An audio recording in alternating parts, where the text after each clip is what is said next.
La toute première fois que l'on ouvre Teams, on a l'impression de travailler dans une messagerie avec des fils de discussion comme il en existe dans d'autres applications comme Skype ou d'autres.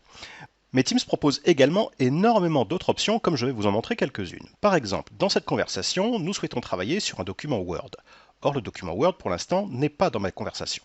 Pour cela, je vais dans la rubrique Fichier et ici, je peux voir la liste des documents partagés dans mon équipe. Or ici, il n'y en a aucun. Donc, qu'est-ce que je vais faire? Je vais ici rechercher depuis un répertoire le document que je souhaite. Je clique et je dépose. Ainsi, le document est ajouté à toute mon équipe, c'est-à-dire à toutes les personnes qui constituent mon équipe. Pour le savoir, il suffit de cliquer ici, de voir gérer l'équipe pour savoir le nombre de personnes présentes dans mon équipe, de revenir ici sur le canal général et donc de revenir sur fichier. Voilà. Donc ce document, je peux l'ouvrir directement depuis l'application Teams en cliquant dessus. Et vous voyez que toute mon interface Teams se retrouve avec une interface qui ressemble exactement à Word.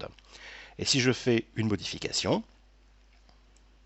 comme ici, je peux très bien faire révision, suivi des modifications, pour tout le monde. Et donc, si ici je fais une suppression de ce terme,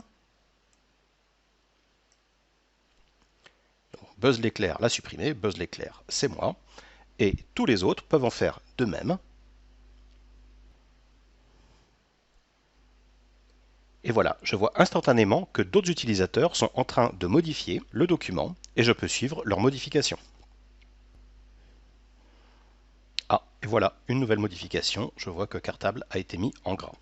Donc il est très facile, vous voyez, de travailler à plusieurs depuis Teams sur un même document. Mais si ce document est amené à être ouvert régulièrement, il est plus facile en fait que de l'afficher dans la liste de plusieurs dossiers. C'est tout simplement de cliquer ici sur cette icône et d'indiquer de le transformer en onglet. Donc de cette façon, le document sera accessible directement depuis les onglets de votre canal général ici. Donc vous avez toujours les conversations, tous les fichiers que vous partagez et le fichier le plus intéressant sur lequel vous êtes amené à travailler régulièrement. Maintenant, si je reviens aux publications, nous pouvons par exemple rajouter une information en disant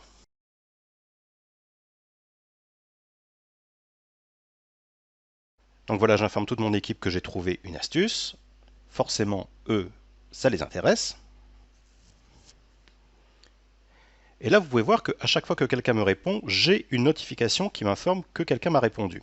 Je peux très bien le désactiver en allant ici dans les paramètres de mon canal, de cliquer ici et notification du canal.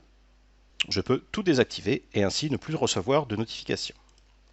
Donc, qu'est-ce que je vais répondre? Eh bien tout simplement, j'ai trouvé une vidéo tutoriel sur YouTube. Plutôt que de coller directement le lien ici, ce que je vais faire, c'est je vais appeler les extensions de messagerie. Et les extensions de messagerie, ce sont tout un tas d'applications qui existent. Donc vous avez ici les principales, mais vous pouvez en appeler énormément d'autres. Et vous avez toutes celles-ci. Ça fait beaucoup d'applications à tester. Donc je reviens à la page précédente. Donc moi, ce que je veux, c'est rajouter une vidéo YouTube. Et j'indique directement le titre de la vidéo que je veux récupérer.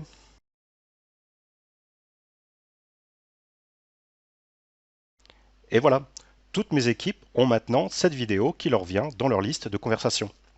Également, si vous souhaitez interroger toute votre équipe pour savoir qui pense quoi de la prochaine date de réunion par exemple, vous pouvez intégrer un questionnaire Forms dans lequel vous allez saisir votre question.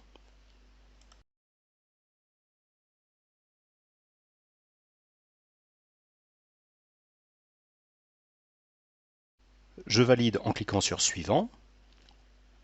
Oui, c'est exactement ce que je veux. Donc j'envoie le questionnaire à toute mon équipe. Nous pourrons voir maintenant que le questionnaire a été adressé à tout le monde et que les différentes réponses de mes interlocuteurs s'affichent immédiatement dès qu'ils m'envoient une réponse. Mais il est également possible depuis Teams de faire une visioconférence.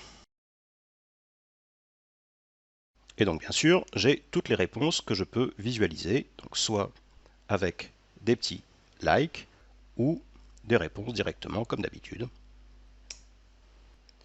Et donc maintenant, il me suffit de cliquer ici sur la petite caméra pour inviter les différentes personnes à collaborer en direct. Oui, je veux rejoindre maintenant et j'active ma caméra. Salut. Ah ouais, non mais je suis depuis chez moi là. Que c'est pas génial. Heureusement, j'ai une option. Autre action. Flouter mon arrière-plan. Ah, c'est quand même beaucoup mieux de présenter une vidéo comme cela. Et oui, donc je suis chez moi. Et vous les gars, vous êtes où? Ah oui, effectivement. Vous n'êtes pas du tout au bureau. Mais bon, c'est pas grave. Grâce à Teams, effectivement, peu importe que vous soyez chez vous, au bureau ou ailleurs dans la nature, tout ce qui compte, c'est que vous ayez une connexion web. Et dès que vous êtes connecté à la réunion, eh bien, il est très facile de savoir en fait qui est présent à la réunion. Donc Buzz l'éclair, c'est l'organisateur, c'est moi. Et je vois que d'autres personnes sont effectivement présentes et c'est toute mon équipe. Le reste de mon équipe n'est pas présente, ce n'est pas un problème.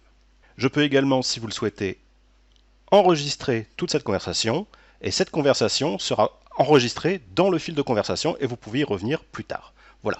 Donc c'était une présentation de comment on utilise Teams. Vous voyez, c'est très très riche. Ça prend un peu de temps effectivement à tout assimiler parce qu'il y a beaucoup de paramètres un peu partout. Je vous laisse maintenant travailler de votre côté avec votre équipe et maintenant je vous explique dans une nouvelle vidéo comment justement créer une équipe et aussi comment créer un ou plusieurs canaux. Je vous montre.